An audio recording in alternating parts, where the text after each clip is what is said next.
ನಮಸ್ಕಾರ ಸಹೋದರರೇ, ನಿಮ್ಮ ದಾರಿದೀಪ ಚಾನೆಲ್ಗೆ ಸ್ವಾಗತ. ಇಂದು ನಾವು ಹೇಳಹೊರಟ ವಿಷಯ ಬಸವಣ್ಣ ಬ್ರಾಹ್ಮಣ ಅಲ್ಲ, ಶೂದ್ರ ಅನ್ನೋ ಬಗ್ಗೆ. ಈ ಸಮಾಜದಲ್ಲಿ ಶತಮಾನದಿಂದಲೂ ಧರ್ಮದ್ರೋಹಿಗಳು, ದೇಶದ್ರೋಹಿಗಳು ಎಲ್ಲ ರಂಗದಲ್ಲಿ ಇರುವುದನ್ನ ನೀವು ಕಾಣುತ್ತಿದ್ದೇವೆ. ಅದರಲ್ಲೂ ಧಾರ್ಮಿಕ ರಂಗದಲ್ಲಿ ಹೆಚ್ಚು ಇರುವುದು ನಮ್ಮೆಲ್ಲರಿಗೂ ಗೊತ್ತಿದ್ದ ವಿಷಯ. ಇವರು ತಮ್ಮ ಸ್ವಾರ್ಥಕ್ಕಾಗಿ ಎಂಥ ನೀಚ ಕೆಲಸಕ್ಕಾದರೂ ಹಿಂಜರಿಯದ ಜನ. ಇವರು ನಮ್ಮ ಕಣ್ಣು ಮುಂದೆ ಇರುವ ಘಟನೆಗಳನ್ನೇ ಸುಳ್ಳು ಎಂದು ಹೇಳುವ ಭಂಡರು.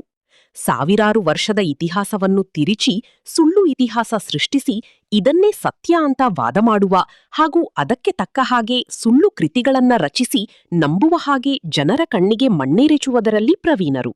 ಅಂಥದ್ದೇ ಒಂದು ಇತಿಹಾಸವನ್ನು ಇಂದು ನಿಮ್ಮ ಮುಂದೆ ತರಲಾಗಿದೆ. ಅದುವೇ ಬಸವಣ್ಣ ಬ್ರಾಹ್ಮಣ ಅಲ್ಲ, ಶೂದ್ರ ಅನ್ನುವುದನ್ನ. ಬಸವಣ್ಣ ಬ್ರಾಹ್ಮಣ ಅಲ್ಲ, ಶೂದ್ರ ಅನ್ನೋದಕ್ಕೆ ಅನೇಕ ಇತಿಹಾಸಕಾರರು ಬಸವಣ್ಣನ ನಡೆ, ನುಡಿ, ಭಾಷೆ ಹಾಗೂ ಮೇಲ್ವರ್ಗದವರ ತೀಗಳಿಕೆ ಮತ್ತು ಜಾತಿ ಪ್ರೇಮ ಹಾಗೂ ಅವರ ವಂಶಾವಳಿಯ ಇತಿಹಾಸ ಮತ್ತು ಅವರು ಸಂಘಟಿಸಿದ ಜನ ಯಾವ ಜಾತಿಗೆ ಸೇರಿದವರು ಇವೆಲ್ಲವನ್ನೂ ಅಧ್ಯಯನ ಮಾಡಿದ ಇತಿಹಾಸಕಾರರು ಬಸವಣ್ಣ ಬ್ರಾಹ್ಮಣ ಅಲ್ಲ, ಶೂದ್ರ ಅನ್ನೋದನ್ನ ಖಚಿತಪಡಿಸ್ತಾರೆ. ಬನ್ನಿ, ಬಸವಣ್ಣ ಶೂದ್ರ ಅನ್ನೋದನ್ನ ಸಾಕ್ಷಿ ಸಮೇತ ಅರಿತುಕೊಳ್ಳೋಣ. 12ನೇ ಶತಮಾನದ ಮಹಾಕ್ರಾಂತಿಕಾರಿ ಬಸವಣ್ಣ ಎಂದರೆ ನಮಗೆ ನೆನಪಾಗುವುದು ಬಾಗೇವಾಡಿಯಲ್ಲಿ ಹುಟ್ಟಿ ಉಪನಯನ ನಿರಾಕರಿಸಿ ಬಂದ ಒಬ್ಬ ಬ್ರಾಹ್ಮಣ ಯುವಕ. ಇದು ಶತಶತಮಾನಗಳಿಂದ ನಮ್ಮ ತಲೆಯಲ್ಲಿ ಹುಳ ಬಿಟ್ಟು ಅಚ್ಚೊತ್ತಿರುವ ಇತಿಹಾಸ. ಆದರೆ ಈ ಇತಿಹಾಸವನ್ನು ಪ್ರಶ್ನಿಸುವ ಒಂದು ಗಂಭೀರ ಸಂಶೋಧನೆ ಈಗ ನಮ್ಮ ಮುಂದಿದೆ.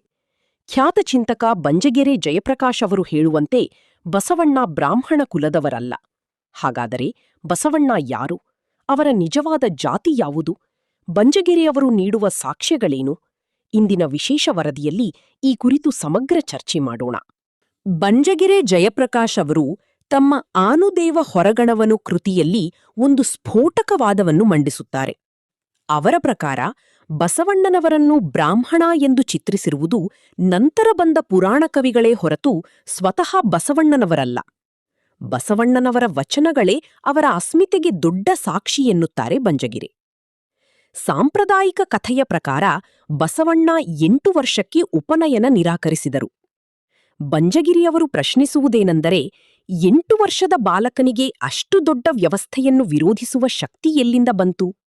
ಬದಲಾಗಿ ಅವರು ಬ್ರಾಹ್ಮಣರಲ್ಲದ ಕಾರಣ ಅವರಿಗೆ ಆ ಸಂಸ್ಕಾರವೇ ಇರಲಿಲ್ಲ ಮತ್ತು ನಂತರದ ಕವಿಗಳು ಈ ಕಥೆಯನ್ನು ಸೃಷ್ಟಿಸಿದರು ಎನ್ನುತ್ತಾರೆ. ಇನ್ನು ಮುಂದೆ ಹೋಗಿ ಬಸವಣ್ಣನಿಗೆ ಬಾಲ್ಯದಲ್ಲಿ ಇಂಥ ದೊಡ್ಡ ವ್ಯವಸ್ಥೆ ವಿರೋಧ ಮಾಡುವ ಬುದ್ಧಿ ಇದ್ದವ ಸ್ವತಃ ತನ್ನ ಸ್ವಾದರ ಮಾವನ ಮಗಳನ್ನು ಮದುವೆಯಾಗಲು ಯಾಕೆ ನಿರಾಕರಿಸಲಿಲ್ಲ? ಬಸವಣ್ಣ ಅಕ್ಕನಿಗೆ ಇಲ್ಲದ ಜನಿವಾರ ನನಗೇಕೆ ಅನ್ನೋ ವಿಚಾರ ಅಪ್ಪಟ ಸುಳ್ಳು. ಇದೊಂದು ಕಟ್ಟುಕಥೆ. ಶಾಸನಗಳ ಆಧಾರ. ಅರ್ಜುನವಾಡ ಶಾಸನ. ಬಂಜಗೆರೆ ಅವರು ಪ್ರಮುಖವಾಗಿ ಕೃಷ್ಣಾ ಜಿಲ್ಲೆಯ ಅರ್ಜುನವಾಡ ಶಾಸನವನ್ನು ಉಲ್ಲೇಖಿಸುತ್ತಾರೆ.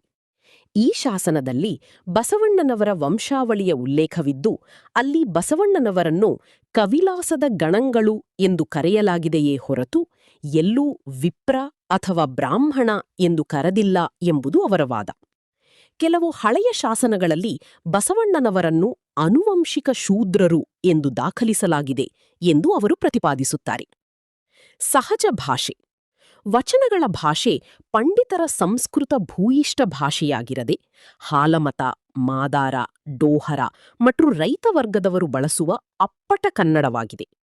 ಬಂಜಗೆರೆ ಜಯಪ್ರಕಾಶ್ ಅವರ ಪ್ರಕಾರ ಒಬ್ಬ ವ್ಯಕ್ತಿಯ ಭಾಷೆ ಅವನ ಸಂಸ್ಕಾರ ಮತ್ತು ಮೂಲವನ್ನು ಹೇಳುತ್ತದೆ. ಬಸವಣ್ಣನವರ ಭಾಷೆ ಸಂಪೂರ್ಣವಾಗಿ ಶ್ರಮಿಕ ವರ್ಗದ ನಾಡಿಮಿಡಿತವನ್ನು ಹೊಂದಿದೆ. ಹಾಗೂ ಬಸವಣ್ಣನವರು ಬಳಸುವ ಭಾಷೆ ಪಂಡಿತರ ಭಾಷೆಯಲ್ಲ, ಅದು ಶ್ರಮಿಕರ ಭಾಷೆ. ವೇದ, ಉಪನಿಷತ್ತುಗಳನ್ನು ಅವರು ವಿರೋಧಿಸಿದ್ದು ಕೇವಲ ವೈಚಾರಿಕವಾಗಿಯಲ್ಲ, ಬದಲಾಗಿ ಆ ವ್ಯವಸ್ಥೆಯಿಂದ ಅವರು ಮತ್ತು ಅವರ ಸಮುದಾಯ ಅನುಭವಿಸಿದ ನೋವಿನಿಂದ ಎಂಬುದು ಇಲ್ಲಿನ ಪ್ರಮುಖವಾದ. ಹೆಸರಿನ ಭಾಷಾಶಾಸ್ತ್ರ. Etymology of the name. ಬಂಜಗೆರೆ ಅವರ ಪ್ರಕಾರ ಬಸವ ಎಂಬ ಹೆಸರು ಸಂಸ್ಕೃತದ ವೃಷಭ ಎಂಬುದರ ತದ್ಭವ ರೂಪವಾಗಿದ್ದರೂ ಕರ್ನಾಟಕದ ಗ್ರಾಮೀಣ ಮತ್ತು ಶ್ರಮಿಕ ಸಂಸ್ಕೃತಿಯಲ್ಲಿ ಇದು ಪಶುಪಾಲಕ ಮತ್ತು ಕೃಷಿಕ ವರ್ಗಕ್ಕೆ ಅತ್ಯಂತ ಆಪ್ತವಾದ ಹೆಸರು. ಬ್ರಾಹ್ಮಣ ವರ್ಗದ ಹೆಸರುಗಳು. ನೀವು ಹೇಳಿದಂತೆ ಆಚಾರ್ಯ, ಪುರೋಹಿತ, ಉಪಾಧ್ಯಾಯ, ಪಂಡಿತ ಅಥವಾ ಜೋಶಿ ಎಂಬ ಹೆಸರುಗಳು ವೈದಿಕ ವೃತ್ತಿ ಅಥವಾ ಪಾಂಡಿತ್ಯವನ್ನು ಸೂಚಿಸುತ್ತವೆ. ಬಸವಣ್ಣ ಇದು ಬಸವ, ಎತ್ತು, ನಂದಿ ಎಂಬ ಕಾಯಕದ ಸಂಕೇತದಿಂದ ಬಂದ ಹೆಸರು. ಬಂಜಗೆರೆ ಅವರು ವಾದಿಸುವುದೇನೆಂದರೆ, ಅಂದಿನ ಕಾಲದ ಕಟ್ಟುನಿಟ್ಟಿನ ಬ್ರಾಹ್ಮಣ ಕುಟುಂಬಗಳಲ್ಲಿ ಮಕ್ಕಳಿಗೆ ವೇದೋಕ್ತವಾದ ಅಥವಾ ದೇವತೆಗಳ ಸಂಸ್ಕೃತ ಹೆಸರುಗಳನ್ನು ಇಡಲಾಗುತ್ತಿತ್ತೇ ಹೊರತು ಇಷ್ಟು ದೇಶೀಯ ಮತ್ತು ಮಣ್ಣಿನ ಮಗ ಎಂಬಂತಿರುವ ಹೆಸರನ್ನು ಇಡುವುದು ವಿರಳವಾಗಿತ್ತು. 2. ಅಣ್ಣ ಎನ್ನುವ ಸಂಬೋಧನೆ. ಬಂಜಗೆರೆ ಅವರು ಗಮನಿಸುವಂತೆ 12ನೇ ಶತಮಾನದ ಶರಣ ಚಳುವಳಿಯಲ್ಲಿ ಅಣ್ಣ ಎಂಬ ಗೌರವ ಸೂಚಕ ಪದವು ಶ್ರಮಿಕ ವರ್ಗದ ಒಡನಾಟವನ್ನು ತೋರಿಸುತ್ತದೆ. ಬ್ರಾಹ್ಮಣ ಶ್ರೇಷ್ಠತೆಯ ವ್ಯವಸ್ಥೆಯಲ್ಲಿ ಶಾಸ್ತ್ರಿಗಳು, ಭಟ್ಟರು ಅಥವಾ ಸ್ವಾಮಿಗಳು ಎಂಬ ಸಂಬೋಧನೆ ಇರುತ್ತಿತ್ತು. ಆದರೆ ಬಸವಣ್ಣನವರು ಎಲ್ಲರಿಗೂ ಅಣ್ಣನಾದರು. ಈ ಅಣ್ಣ ಎಂಬ ಪದವು ಹಿರಿಯಣ್ಣನ ಜವಾಬ್ದಾರಿಯನ್ನು ಮತ್ತು ಸಮಾನತೆಯನ್ನು ಸೂಚಿಸುತ್ತದೆ. ಇದು ಶೂದ್ರ ಅಥವಾ ಕಾಯಕ ಸಂಸ್ಕೃತಿಯ ಲಕ್ಷಣವೇ ಹೊರತು ಪೌರೋಹಿತ್ಯದ ಲಕ್ಷಣವಲ್ಲ ಎಂಬುದು ಬಂಜಗೆರೆಯವರ ತರ್ಕ. ಅರ್ಜುನವಾಡ ಶಾಸನದ ಮರು ಓದು ಕ್ರಿಶ 1260. ಇದು ಬಸವಣ್ಣನವರ ಕಾಲಕ್ಕೆ ಅತ್ಯಂತ ಹತ್ತಿರವಿರುವ ಐತಿಹಾಸಿಕ ದಾಖಲೆ. ಬಂಜಗೆರೆ ಅವರು ಈ ಶಾಸನವನ್ನು ಸಾಕ್ಷಿಯಾಗಿ ಬಳಸುವ ರೀತಿ ಹೀಗಿದೆ. ಸಂದರ್ಭ: ಬಸವಣ್ಣನವರ ವಂಶಸ್ಥರಾದ ಕವಿದೇವ ಮತ್ತು ಸಂಗಮದೇವ ಈ ಶಾಸನವನ್ನು ಹಾಕಿಸಿದ್ದಾರೆ. ಸಾಕ್ಷ್ಯ: ಈ ಶಾಸನದಲ್ಲಿ ಬಸವಣ್ಣನವರನ್ನು ಸಂಗಮೇಶ್ವರನ ಪುತ್ರ ಎಂದು ಕರೆಯಲಾಗಿದೆ ಮತ್ತು ಅವರ ವಂಶವನ್ನು ಶಿವಗಣಗಳ ಪರಂಪರೆ ಎಂದು ಉಲ್ಲೇಖಿಸಲಾಗಿದೆ.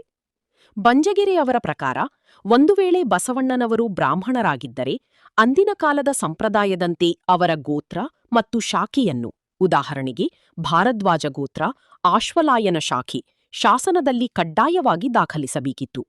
ಆದರೆ ಈ ಶಾಸನದಲ್ಲಿ ಅಂತಹ ಯಾವುದೇ ವೈದಿಕ ಕುರುಹುಗಳಿಲ್ಲ. 2. ಮಾದರಸ ಹೆಸರಿನ ಸಾಮಾಜಿಕ ಹಿನ್ನೆಲೆ. ಬಸವಣ್ಣನವರ ತಂದೆಯ ಹೆಸರು ಮಾದರಸ. ಸಾಕ್ಷ್ಯ: ಇತಿಹಾಸದಲ್ಲಿ ಮಾದ ಎನ್ನುವ ಪದವು ಮಾದಾರ, ಶ್ರಮಿಕ, ಅಸ್ಪೃಶ್ಯ, ಸಮುದಾಯಕ್ಕೆ ಅಥವಾ ಶಕ್ತಿದೇವತೆಗಳ ಆರಾಧಕರಿಗೆ ಸಂಬಂಧಿಸಿದ್ದಾಗಿದೆ.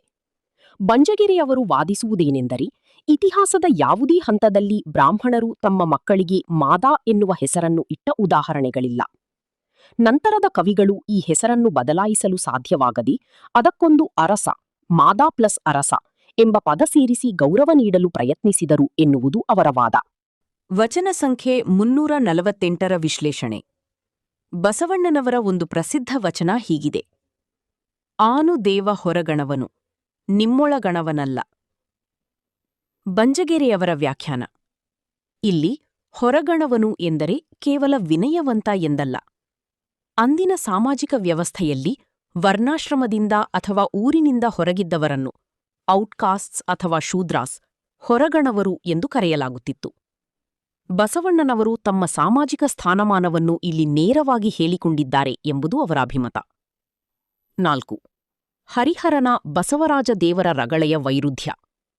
ಬಸವಣ್ಣನವರ ಬಗ್ಗೆ ಬರೆದ ಮೊದಲ ಕವಿ ಹರಿಹರ.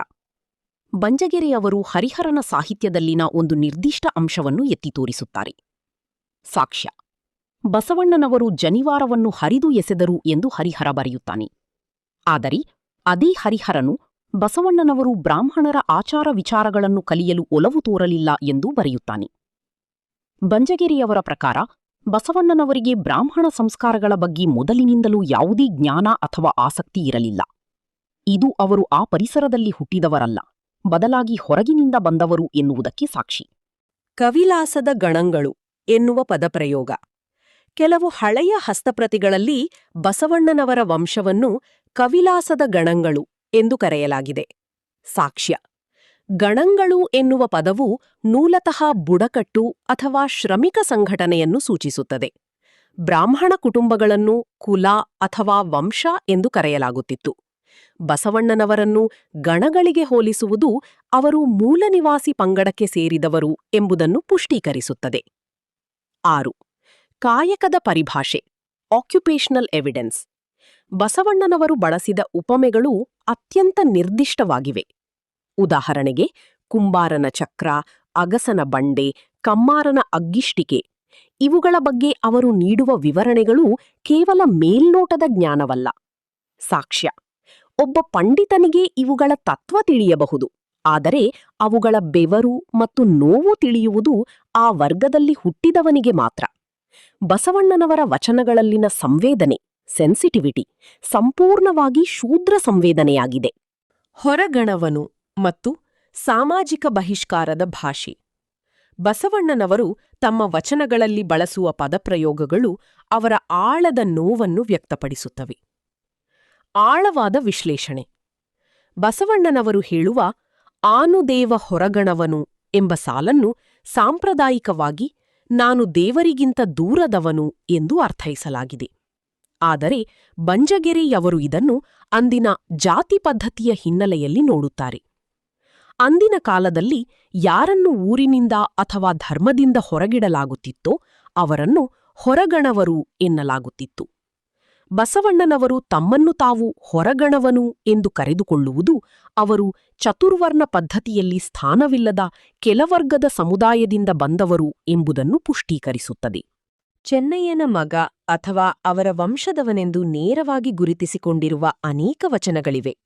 ಬಂಜಗೆರೆ ಜಯಪ್ರಕಾಶ್ ಅವರು ಈ ವಚನಗಳನ್ನು ಕೇವಲ ವಿನಯ ಎಂದು ನೋಡದೆ ಬಸವಣ್ಣನವರ ಮೂಲ ಅಸ್ಮಿತೆ ಅಥವಾ ಶೂದ್ರ ಪ್ರಜ್ಞೆಯ ಸಾಕ್ಷ್ಯಗಳಾಗಿ ಬಳಸುತ್ತಾರೆ. ಅಂತಹ ಕೆಲವು ಪ್ರಮುಖ ವಚನಗಳಿಲ್ಲಿವೆ. 1. ಕುಲದ ಮೂಲವನ್ನು ಹುಡುಕುವ ವಚನ. ಈ ವಚನದಲ್ಲಿ ಬಸವಣ್ಣನವರು ತಮ್ಮ ಕುಲದ ಬೇರುಗಳನ್ನು ಮಾದಾರ ಚೆನ್ನಯ್ಯನ ಮನೆಯಲ್ಲಿ ಹುಡುಕುತ್ತಾರೆ. ಮಾದಾರ ಚೆನ್ನಯ್ಯನ ಮನೆಯ ಮಗ ನಾನಯ್ಯ, ಶ್ವಪಚಯ್ಯನ ಮನೆಯ ದಾಸನಯ್ಯ, ಕಕ್ಕಯ್ಯನ ಮನೆಯ ಕರುನಾನಯ್ಯ, ನೋಡಯ್ಯ, ಕೂಡಲ ಸಂಗಮದೇವ. ವಿಶ್ಲೇಷಣೆ. ಇಲ್ಲಿ ಬಸವಣ್ಣನವರು ಚೆನ್ನಯ್ಯನನ್ನು ತಂದೆ, ಮನೆಮಗ, ಕಕ್ಕಯ್ಯನನ್ನು ಹಿರಿಯ ಎಂದು ಸಂಬೋಧಿಸುತ್ತಾರೆ. ಬಂಜಗೆರೆಯವರ ಪ್ರಕಾರ ಒಬ್ಬ ವ್ಯಕ್ತಿ ತಾನು ಹುಟ್ಟದ ಜಾತಿಗೆ ಇಷ್ಟು ಆಳವಾದ ಸಂಬಂಧವನ್ನು ಕಲ್ಪಿಸಿಕೊಳ್ಳುವುದು ಕಷ್ಟ. ಇದು ಅವರ ಮೂಲ ಅಸ್ಮಿತೆಯ ಪ್ರತಿಫಲನ ಎನ್ನುತ್ತಾರೆ. ಪೂರ್ವಜರನ್ನು ನೆನೆಯುವ ವಚನ. ಈ ವಚನದಲ್ಲಿ ಬಸವಣ್ಣನವರು ತಮ್ಮ ವಂಶಾವಳಿಯನ್ನೇ ತೆರೆದಿಡುತ್ತಾರೆ. ಎನ್ನ ವಾಮದೇವನೋ, ಕಾಶ್ಯಪನೋ, ಅತ್ರಿ ಗೌತಮರೋ, ಎನ್ನ ಕುಲವನರಿಸುವಡೆ ಮಾದಾರ ಚೆನ್ನಯ್ಯನ ಮನೆಯ ಮಗ, ಡೋಹರ ಕಕ್ಕಯ್ಯನ ಮನೆಯ ಮಗ. ವಿಶ್ಲೇಷಣೆ. ಇಲ್ಲಿ ಬಸವಣ್ಣನವರು ನೇರವಾಗಿ ವೈದಿಕ ಋಷಿಗಳಾದ ಕಾಶ್ಯಪ, ಅತ್ರಿ, ಗೌತಮರ ಹೆಸರುಗಳನ್ನು ಉಲ್ಲೇಖಿಸಿ ನಾನು ಅವರ ಕುಲದವನಲ್ಲ ಎಂದು ಸ್ಪಷ್ಟಪಡಿಸುತ್ತಾರೆ. ಬದಲಾಗಿ ತಾನು ಚೆನ್ನಯ್ಯ ಮತ್ತು ಕಕ್ಕಯ್ಯನ ಕುಲದವನು ಎನ್ನುತ್ತಾರೆ. ಇದು ಬ್ರಾಹ್ಮಣ್ಯದ ನಿರಾಕರಣೆ ಮತ್ತು ಶೂದ್ರ ಪ್ರಜ್ಞೆಯ ಸ್ವೀಕಾರಕ್ಕೆ ದೊಡ್ಡ ಸಾಕ್ಷಿ. 3. ಶ್ರಮಿಕ ವರ್ಗದೊಂದಿಗಿನ ರಕ್ತ ಸಂಬಂಧ. ಬಸವಣ್ಣನವರು ತಮಗೆ ಸಮಾಜ ನೀಡಿದ ಉನ್ನತ ಸ್ಥಾನಕ್ಕಿಂತ ಶ್ರಮಿಕರ ಸಂಬಂಧವೇ ಶ್ರೇಷ್ಠ ಎನ್ನುತ್ತಾರೆ. ಅಪ್ಪನು ಮಾದಾರ ಚೆನ್ನಯ್ಯ, ಬೊಪ್ಪನು ಡೋಹರ ಕಕ್ಕಯ್ಯ, ಚಿಕ್ಕಯ್ಯನೆನ್ನಯ್ಯ ಕಾಣಯ್ಯ, ಅಣ್ಣನು ಕಿನ್ನರಿ ಬೊಮ್ಮಯ್ಯ, ಎನ್ನ ಕುಲವನರಿಸುವಡೆ ಕೂಡಲ ಸಂಗಮದೇವ ಕೇಳಯ್ಯ. ವಿಶ್ಲೇಷಣೆ. ಅಪ್ಪ, ಬೊಪ್ಪ ಅಂದ್ರೆ ತಾತ, ತಂದೆ, ಅಣ್ಣ ಎನ್ನುವ ಪದಗಳು ರಕ್ತ ಸಂಬಂಧ ಅಥವಾ ಗಾಢವಾದ ಸಮುದಾಯದ ಸಂಬಂಧವನ್ನು ಸೂಚಿಸುತ್ತವೆ. ಬಂಜಗೆರೆಯವರ ವಾದದಂತೆ ಬಸವಣ್ಣನವರು ಇಡೀ ಶ್ರಮಿಕ ವರ್ಗವನ್ನೇ ತಮ್ಮ ಕುಟುಂಬ ಎಂದು ಕರೆದಿದ್ದು ಅವರ ಶೂದ್ರ ಮೂಲದ ಪ್ರಜ್ಞೆಯಿಂದಲೇ ಬಂದದ್ದು. ಅನುಭವ ಮಂಟಪದ ಪ್ರಜಾಪ್ರಭುತ್ವದ ಮೂಲ. ಬಂಜಗೆರೆ ಅವರು ಒಂದು ಪ್ರಮುಖ ಪ್ರಶ್ನೆಯನ್ನ ಎತ್ತುತ್ತಾರೆ. ಒಬ್ಬ ವೈದಿಕ ಪರಿಸರದಲ್ಲಿ ಬೆಳೆದ ವ್ಯಕ್ತಿ ಅಸ್ಪೃಶ್ಯರಿಗೆ ಮತ್ತು ಕಾಯಕ ಜೀವಿಗಳಿಗೆ ಪೀಠ ನೀಡಿ ತಾನು ಅವರ ಪಾದದ ಹತ್ತಿರ ಕುಳಿತುಕೊಳ್ಳುವುದು ಅಂದಿನ ಕಾಲದಲ್ಲಿ ಅಸಾಧ್ಯವಾಗಿತ್ತು. ಸಂಶೋಧನಾಂಶ. ಅನುಭವ ಮಂಟಪದಲ್ಲಿ ಚರ್ಚೆಯಾಗುತ್ತಿದ್ದ ವಿಷಯಗಳು ವೇದ ಉಪನಿಷತ್ತುಗಳಲ್ಲ, ಬದಲಾಗಿ ಜೀವನದ ಕಾಯಕ ಮತ್ತು ಸಾಮಾಜಿಕ ಸಮಾನತೆ. ಒಬ್ಬ ಬ್ರಾಹ್ಮಣ ಮಗನಿಗೆ ಮಡಕೆ ಮಾಡುವುದು ಅಥವಾ ಚಮ್ಮಾರಿಕೆ ಮಾಡುವುದು ಹೇಗೆ ಪವಿತ್ರ ಅನಿಸಲು ಸಾಧ್ಯ? ಅದು ಸಾಧ್ಯವಾಗುವುದು ಆ ವರ್ಗದ ನೋವನ್ನು ಅನುಭವಿಸಿದವನಿಗೆ ಮಾತ್ರ. ಅಂದರೆ ಬಸವಣ್ಣನವರ ಪ್ರಜ್ಞೆ ಮೂಲತಃ ಶೂದ್ರ ಪ್ರಜ್ಞೆಯಾಗಿತ್ತು. ಹೀಗಾಗಿ ಬಸವಣ್ಣ ಬ್ರಾಹ್ಮಣ ಅಲ್ಲ, ಶೂದ್ರ ಅನ್ನೋದು ಇವರ ವಾದ. 3. ಶರಣ ಮತ್ತು ಭಕ್ತ ಪದಗಳ ನಡುವಿನ ವ್ಯತ್ಯಾಸ. ಬಸವಣ್ಣನವರು ತಮ್ಮನ್ನು ತಾವು ಭಕ್ತ ಮತ್ತು ಶರಣ ಎಂದು ಕರೆದುಕೊಂಡರೆ ಹೊರತು ಎಲ್ಲಿಯೂ ದ್ವಿಜ, 2 ಬಾರಿ ಹುಟ್ಟಿದವನು ಅಥವಾ ಬ್ರಾಹ್ಮಣ ಎಂದು ಕರೆದುಕೊಂಡರಿಲ್ಲ. ಸಂಶೋಧನಾ ಅಂಶ. ಶೈವಧರ್ಮದ ಒಳಗಿನ ಪಾಶುಪತ ಮತ್ತು ಕಾಳಾಮುಖ ಪಂಥಗಳು ವರ್ಣಾಶ್ರಮವನ್ನು ಮೊದಲೇ ವಿರೋಧಿಸಿದ್ದವು. ಬಸವಣ್ಣನವರು ಈ ಮೂಲನಿವಾಸಿ ಪಂಥಗಳ ಪ್ರಭಾವದಲ್ಲಿದ್ದರು. ಬಂಜಗೆರೆ ಅವರು ಹಸ್ತಪ್ರತಿಗಳನ್ನು ಉಲ್ಲೇಖಿಸಿ ಬಸವಣ್ಣನವರ ವಂಶವು ಈ ಕಾಳಾಮುಖ ಶೈವರ ಪರಂಪರೆಗೆ ಸೇರಿರಬಹುದು ಮತ್ತು ಈ ಪರಂಪರೆಯಲ್ಲಿ ಜಾತಿಗಿಂತ ದೀಕ್ಷೆಗೆ ಪ್ರಾಮುಖ್ಯತೆ ಇತ್ತು ಎಂದು ತೋರಿಸುತ್ತಾರೆ. 4. ದಕ್ಷಿಣ ಭಾರತದ ದ್ರಾವಿಡ ಅಸ್ಮಿತೆ. ಬಂಜಗೆರೆ ಅವರ ಸಂಶೋಧನೆಯು ಬಸವಣ್ಣನವರನ್ನು ದ್ರಾವಿಡ ಅಥವಾ ಮೂಲನಿವಾಸಿ ಸಂಸ್ಕೃತಿಯ ಕ್ರಾಂತಿಕಾರಿಯಾಗಿ ಚಿತ್ರಿಸುತ್ತದೆ. ಸಂಶೋಧನಾ ಅಂಶ: ಬಸವಣ್ಣನವರು ಪ್ರತಿಪಾದಿಸಿದ ಸ್ಥಾವರ ಕಳಿವುಂಟು ಜಂಗಮಕ್ಕಳಿವಿಲ್ಲ ಎಂಬ ತತ್ವವು ದೇವಾಲಯ ಸಂಸ್ಕೃತಿಯ ವೈದಿಕ ಕೇಂದ್ರಿತ ವಿರೋಧವಾಗಿತ್ತು. ಇದು ದಕ್ಷಿಣದ ಮಣ್ಣಿನ ಸಂಸ್ಕೃತಿಯಾದ ಜಾನಪದ ಅಸ್ಮಿತೆಗೆ ಹತ್ತಿರವಾಗಿದೆ. ವೈದಿಕ ಧರ್ಮವು ಸ್ಥಾವರವನ್ನು, ದೇವಸ್ಥಾನವನ್ನು ನಂಬಿದರೆ, ಶೂದ್ರ ಸಂಸ್ಕೃತಿಯು ಚಲನಶೀಲತೆಯನ್ನು, ಜಂಗಮ, ನಂಬುತ್ತದೆ. ಹೀಗಾಗಿ ಬಸವಣ್ಣ ಬ್ರಾಹ್ಮಣ ಅಲ್ಲ, ಶೂದ್ರ ಅನ್ನಲಾಗುತ್ತೆ. ಬಿಜ್ಜಳನ ಆಸ್ಥಾನದ ಭಂಡಾರಿ ಪದವಿ. ಶಾಸನವು ಬಸವಣ್ಣನವರನ್ನು ಕಲ್ಯಾಣದ ಬಿಜ್ಜಳನ ಆಸ್ಥಾನದ ಭಂಡಾರಿ ಅಂದರೆ ಟ್ರೆಷರರ್ ಎಂದು ಗುರುತಿಸುತ್ತದೆ. ಆಳವಾದ ಅಂಶ: ಅಂದಿನ ಕಾಲದಲ್ಲಿ ಹಣಕಾಸಿನ ಜವಾಬ್ದಾರಿಯನ್ನು ನಂಬಿಕಸ್ಥರಿಗೆ ಮತ್ತು ಲೆಕ್ಕಾಚಾರದಲ್ಲಿ ನಿಷ್ಣಾತರಾದವರಿಗೆ ನೀಡಲಾಗುತ್ತಿತ್ತು. ಬಂಜಗೆರೆ ಅವರ ತರ್ಕ: ಶೂದ್ರವರ್ಗದ ಅನೇಕ ಕಾಯಕ ಜೀವಿಗಳು ಆಡಳಿತಾತ್ಮಕ ಮತ್ತು ಆರ್ಥಿಕ ವ್ಯವಹಾರಗಳಲ್ಲಿ ಪರಿಣತರಾಗಿದ್ದರು. ಬಸವಣ್ಣನವರು ಆ ಕಾಯಕ ಸಂಸ್ಕೃತಿಯಿಂದ ಬಂದಿದ್ದರಿಂದಲೇ ಅವರಿಗೆ ಭಂಡಾರಿಯಂತಹ ಜವಾಬ್ದಾರಿಯುತ ಸ್ಥಾನ ಲಭಿಸಿತು. ಇದು ಬ್ರಾಹ್ಮಣ್ಯಕ್ಕಿಂತ ಹೆಚ್ಚಾಗಿ ಅವರ ಕಾಯಕ ನಿಷ್ಠೆಗೆ ಸಿಕ್ಕ ಗೌರವ ಎನ್ನುವುದು ಇವರ ವಾದ. ಶಾಸನದಲ್ಲಿ ಇಲ್ಲದಿರುವ ಅಂಶಗಳು ಸಾಕ್ಷ್ಯ. ಬಂಜಗೆರೆ ಜಯಪ್ರಕಾಶ್ ಅವರು ಈ ಶಾಸನದಲ್ಲಿ ಏನಿದೆ ಎನ್ನುವುದಕ್ಕಿಂತ ಏನಿಲ್ಲ ಎನ್ನುವುದರ ಮೇಲೆ ತಮ್ಮ ವಾದವನ್ನು ಗಟ್ಟಿಗೊಳಿಸುತ್ತಾರೆ. ಗೋತ್ರ ಮತ್ತು ಶಾಖಿಯ ಅನುಪಸ್ಥಿತಿ. ಅಂದಿನ ಕಾಲದ ಯಾವುದೇ ಬ್ರಾಹ್ಮಣ ವಂಶಾವಳಿಯ ಶಾಸನವಾಗಿದ್ದರೆ ಮೊದಲು ಅವರ ಗೋತ್ರ, ಉದಾಹರಣೆಗೆ ಕಾಶ್ಯಪ ಅಥವಾ ಭಾರದ್ವಾಜ, ಮತ್ತು ವೇದದ ಶಾಖೆಯನ್ನು ಉಲ್ಲೇಖಿಸಲಾಗುತ್ತಿತ್ತು. ಆದರೆ ಅರ್ಜುನವಾಡ ಶಾಸನದಲ್ಲಿ ಬಸವಣ್ಣನವರ ಕುಟುಂಬದ ಬಗ್ಗೆ ಇಂಥ ಯಾವುದೇ ವೈದಿಕ ಕುರುಹುಗಳಿಲ್ಲ. ವಿಪ್ರ ಪದದ ಬಳಕೆಯಿಲ್ಲ. ಬಸವಣ್ಣನವರ ಸ್ವಂತ ವಂಶಸ್ಥರೇ ಹಾಕಿಸಿದ ಈ ಶಾಸನದಲ್ಲಿ ಬಸವಣ್ಣನವರನ್ನು ಎಲ್ಲೂ ಬ್ರಾಹ್ಮಣ ಅಥವಾ ವಿಪ್ರ ಎಂದು ಕರೆದಿಲ್ಲ. ಬದಲಾಗಿ ಅವರೊಬ್ಬ ಮಹಾಪುರುಷ ಮತ್ತು ಗಣ ಎಂದು ಮಾತ್ರ ಕರೆಯಲಾಗಿದೆ. ಕುಲದ ವಿವರಣೆ. ಶಾಸನದಲ್ಲಿ ಬಸವಣ್ಣನವರ ವಂಶವನ್ನು ಮೂಲಪುರುಷರಿಂದ ಬಂದ ಶಿವಭಕ್ತರ ವಂಶ ಎಂದು ಹೇಳಲಾಗಿದೆಯೇ ಹೊರತು ವೈದಿಕ ಪರಂಪರೆಯ ಬಗ್ಗೆ ಪ್ರಸ್ತಾಪವಿಲ್ಲ. ಸ್ನೇಹಿತರೆ, ಇಲ್ಲಿಯವರೆಗೆ ನಾವು ಬಂಜಗೆರೆ ಜಯಪ್ರಕಾಶ್ ಅವರು ಮಂಡಿಸಿದ ಅಸಂಖ್ಯಾತ ಸಾಕ್ಷ್ಯಗಳನ್ನು ನೋಡಿದ್ದೇವೆ.